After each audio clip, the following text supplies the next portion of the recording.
Alden with your update. Abangan ang TV commercial ni Alden for Sting Energy Drink na endorsement ni Alden. At meron siyang bagong mga kasama. Walang iba kundi si Marisa ang ginawa pang ang puzzle. Ang abangan yan, kanilang TV commercial.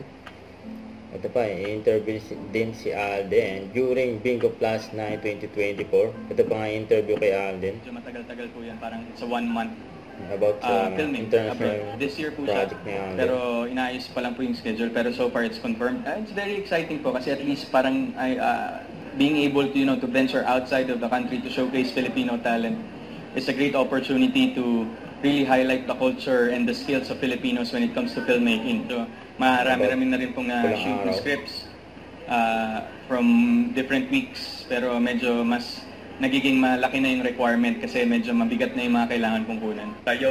Ayan, yung pagkabati ni Alden. Sarangeo pa! Happy birthday! Tayo... Sarangeo pa! Happy birthday! Kasi yan pa, nilike din ni Alden yung post ni Miss Glenda. Ayun, no? Meron Smile Magazine, ang Billion Skin. At nasa aeroplano pa, oh. Yung Billion Skin, grabe yun. Huwag kalimutan mag-subscribe, click on notification bell for line update na po on with your reaction vlog. Bye guys, thank you for watching.